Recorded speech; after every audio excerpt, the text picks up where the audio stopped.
Hello friends, तो स्वागत है आप सभी का आपके अपने चैनल धमाल स्टडी सेंटर में। तो आज हम लाए हैं 11वीं का फिजिक्स, केमिस्ट्री, ये दोनों में ये बहुत ही महत्वपूर्ण है कि सार्थक अंक क्या कहलाते हैं। सार्थक अंक का जो टॉपिक है यह केमिस्ट्री में भी और फिजिक्स में भी दोनों में ही पूछा जाता है। तो यह बहुत ही महत्वपूर्ण टॉपिक है। तो इस पर आज हम चर्चा करेंगे कि सार्थक अंक क्या कहलाते हैं और सार्थक अंक निर्धारण के मापदंड क्या होते हैं, उसके नियम क्या होते हैं। तो आज हम ये सब इस वीडियो में देखेंगे। तो वीडियो को शुरू करने से पहले मैं आपको बता दूं कि यदि आपने हमारे चैनल को अभी तक सब्सक्राइब नहीं किया है तो चैनल को सब्सक्राइब करें, वीडियो को लाइक करें और दोस्तों के साथ शेयर करें ताकि वो भी सार्थक अंक के बारे में जान सकें। तो यहाँ पर हम देखेंगे कि सार्थक अंक क्या होते हैं। तो यहाँ पर मैंने पहले से ही सार्थक अंक के बारे में लिख कर रख लिया है ताकि आपका ज़्यादा टाइम वेस्ट ना हो, समय ज़्यादा खर्च ना हो, है ना। तो यहाँ पर हम देखेंगे कि सार्थक अंक कहते किसे हैं, है ना। पहले हम परिभाषा देखते हैं कि सार्थक अंक कहलाते क्या हैं। तो यहाँ पर देखिए कि किसी संख्या के उन अंकों 0 से 9 को जिनके द्वारा किसी भौतिक राशि के परिमाण को पूर्णतया उसके यथार्थ मान तक व्यक्त करते हैं। अर्थात मतलब कोई संख्या है के द्वारा, यहाँ पर हम ये भी समझ सकते हैं जिन अंकों के द्वारा, अर्थात 0 से 9 ये अंक, जिन अंकों अर्थात 0 से 9 अंक, है ना। तो जिन अंकों के द्वारा किसी भौतिक राशि के परिमाण को पूर्णतः उसके यथार्थ मान तक व्यक्त करते हैं। जो भौतिक राशियां होती हैं उनके परिमाण को उसके यथार्थ मान तक व्यक्त करते हैं तो सार्थक अंक कहलाते हैं। ठीक है, तो सार्थक अंक समझ में आ गया होगा कि सार्थक अंक क्या कहलाते हैं। तो सार्थक अंक वे अंक कहलाते हैं कि किसी संख्या के उन अंकों को, कोई संख्या होगी और उस संख्या में अंक होंगे। ठीक है, तो किसी संख्या के उन अंकों को, और वे अंक कौन से होंगे, 0 से 9 के बीच के होंगे। ठीक है, तो किसी संख्या के उन अंकों को जिनके द्वारा किसी भौतिक राशि को परिमाण में व्यक्त किया जाता है। तो परिमाण को उसके यथार्थ मान तक व्यक्त करने में, उसका मतलब जो वास्तविक मान व्यक्त करने में जिन अंकों का प्रयोग होता है वे सार्थक अंक कहलाते हैं। ठीक है, तो सार्थक अंक, आई होप आपको समझ में आया होगा कि सार्थक अंक क्या कहलाते हैं। इसके बाद देखते हैं कि सार्थक अंक निर्धारण के नियम क्या होते हैं। कि सार्थक अंक का निर्धारण करना है तो किस प्रकार से सार्थक अंकों का निर्धारण करते हैं।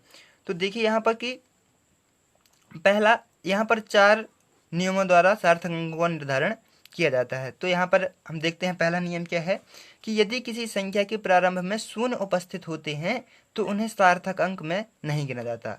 जैसे यदि कोई संख्या है, मैंने बताया आपको कि संख्या अंकों से मिलकर बने होती हैं, और जब एक होते हैं तो उसे केवल क्या कहलाते हैं, वो केवल अंक होते हैं, और जब कई अंक होते हैं तो वो संख्या बन जाती है। तो यदि किसी संख्या के प्रारंभ में शून्य उपस्थित होता है, यदि कोई संख्या है और उसमें प्रारंभ में शून्य होता है तो उसे सार्थक अंकों में नहीं गिना जाता। जैसे यहाँ पर आप देखिए, यहाँ पर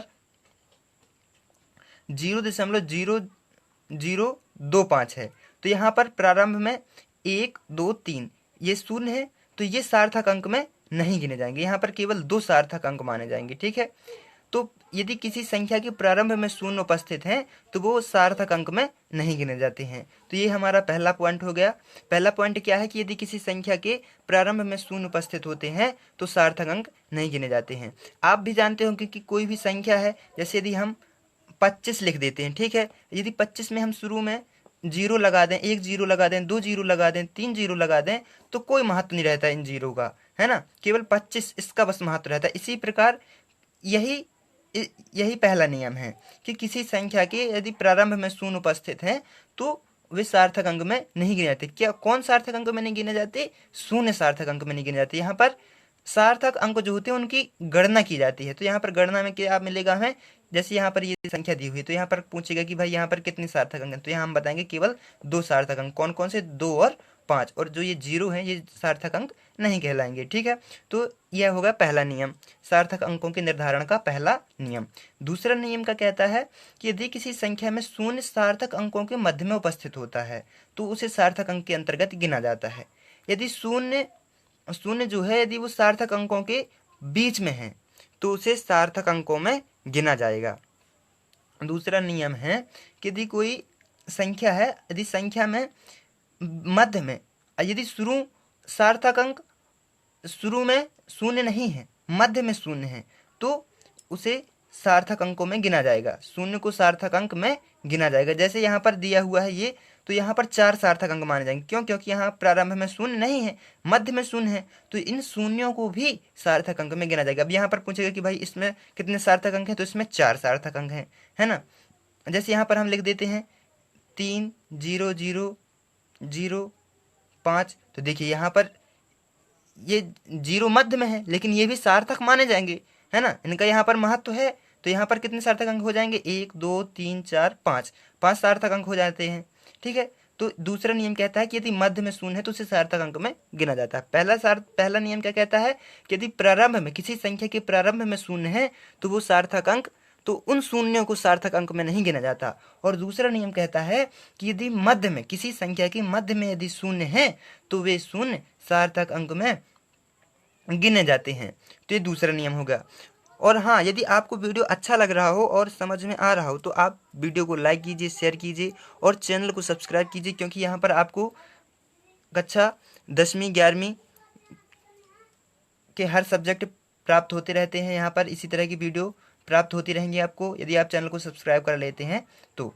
और देखिए अब यहाँ पर तीसरा नियम क्या कहता है, यहाँ पर देखिए तीसरा नियम कहता है कि यदि दशमलव के पश्चात गैर शून्य अंक के बाद वाले सभी शून्य सार्थक अंक होते हैं। अब गैर शून्य क्या कहलाते हैं, गैर शून्य, देखिए यहाँ पर गैर शून्य शब्द आया है, इसका मतलब क्या होता है, गैर शून्य मतलब जो शून्य ना हो। शून्य 1 2 3 4 ये 9 तक अंक होते हैं, शून्य से लेकर 9 तक, तो गैर शून्य वो कहलाता है जिसमें शून्य ना हो। जो शून्य मतलब शून्य को छोड़कर जो अंक होते हैं वो गैर शून्य कहलाते हैं, ठीक है। तो यदि दशमलव के बाद गैर शून्य अंक के बाद वाले सभी शून्य सार्थक अंक होते हैं। यहाँ पर देखिए दशमलव है, फिर क्या कहता है, गैर शून्य, दशमलव के बाद गैर शून्य, मतलब ये गैर शून्य है, ये शून्य नहीं है, और इसके बाद जितने भी शून्य आते हैं तो वो सभी किस में गिने जाते हैं, वो सभी सार्थक अंक में गिने जाते हैं। अब यहाँ पर कितने सार्थक अंक माने जाएंगे, 2 2 4 और 1 5, यहाँ पर 5 सार्थक अंक माने जाएंगे। देखिए यहाँ पर एक नियम पहले हम देखते हैं कि यदि दूसरा नियम क्या कहता है कि यदि मध्य में शून्य है, किसी संख्या के मध्य में शून्य है तो सार्थक अंक में गिने जाएंगे। तो यहाँ पर हम यदि पहले इतनी संख्या बस लेते हैं तो यहाँ पर हमें देखिए ये मध्य में शून्य है ना, ये 2 शून्य मध्य में है तो ये सार्थक अंक में गिने जाएंगे। तो यहाँ पर हमने सिंपल मान लिया 1 2 3 4, 4 हो गए। और फिर तीसरा नियम कहता है कि यदि गैर शून्य दशमलव के बाद, दशमलव यहाँ पर हो गया और दशमलव के बाद फिर ये गैर शून्य अंक है, और गैर शून्य अंक के बाद यदि कोई शून्य आता है तो वो भी सार्थक अंक में गिना जाएगा। तो यहाँ पर एक गैर शून्य के बाद है तो 4 अंक ये हो गए और एक ये, तो अर्थात 5 सार्थक अंक हो गए यहाँ पर, ठीक है। तो तीसरा नियम कहता है कि यदि दशमलव के पश्चात गैर शून्य अंक के बाद वाले सभी शून्य सार्थक होते हैं। ये इस प्रकार तीसरा नियम होगा। और चौथा नियम क्या कहता है कि दशमलव रहित संख्याओं में अंतिम गैर शून्य अंक के बाद दाईं ओर जाने वाले सभी शून्य सार्थक नहीं होते हैं। जैसे देखिए यहाँ पर कोई भी संख्या जैसे दी हो, जैसे यहाँ पर हमें दी है ये दिया है, ठीक है, ये कितना है, यहाँ पर हमें 1,20,000 दिया हुआ है, ठीक है। अब 1,20,000 दिया हुआ है तो यहाँ पर ये जो शून्य है कौन, 1 2 3 4, ये सार्थक अंक में नहीं गिने जाएंगे। क्यों? क्योंकि इसे हम वैज्ञानिक नियम के द्वारा लिखा जा सकता है, इस संख्या को वैज्ञानिक संकेतन के द्वारा लिखा जा सकता है। तो चौथा नियम हमारा यही कहता है कि दशमलव रहित संख्याओं में, जिसमें मतलब दशमलव नहीं है, जिन संख्याओं में दशमलव नहीं है तो उसमें संख्याओं में अंतिम गैर शून्य के बाद, मतलब जो ये अंतिम गैर शून्य है, यहाँ पर ये जो 2 है ये अंतिम गैर शून्य है, तो अंतिम गैर शून्य के बाद दाईं ओर जाने वाले, मतलब ये दाईं ओर हो गया है ना, दाईं ओर जाने वाले सभी शून्य सार्थक नहीं होते। ये सभी शून्य क्या सार्थक नहीं है। क्यों? क्योंकि इन्हें हम वैज्ञानिक संकेतन के द्वारा लिख दे सकते हैं, क्योंकि ऐसी संख्याओं को वैज्ञानिक संकेतन के द्वारा दर्शाया जाता है। जैसे यहाँ पर देखिए, यहाँ पर ये दिया हुआ है 6.022 गुणे 10 की पावर 23, है ना, में 4 सार्थक अंक माने जाएंगे। कौन कौन से, 1 2 3 4, केवल ये 4 सार्थक अंक माने जाएंगे। क्योंकि इसे हमने वैज्ञानिक संकेतन के द्वारा लिख लिया। इसलिए जो जिसमें दशमलव नहीं होता है, दशमलव रहित संख्या होती हैं, तो गैर शून्य अंक के बाद वाले जितने भी दाईं ओर शून्य होते हैं वो सार्थक अंक नहीं माने जाते हैं।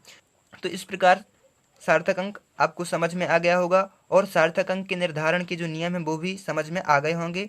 तो आई होप आपको वीडियो अच्छा लगा होगा और वीडियो समझ में आया होगा। तो यदि वीडियो अच्छा लगा हो तो वीडियो को लाइक कीजिए, शेयर कीजिए और चैनल को सब्सक्राइब कीजिए। इसी के साथ बस इतना ही, मिलती है हमारी नेक्स्ट वीडियो में। धन्यवाद।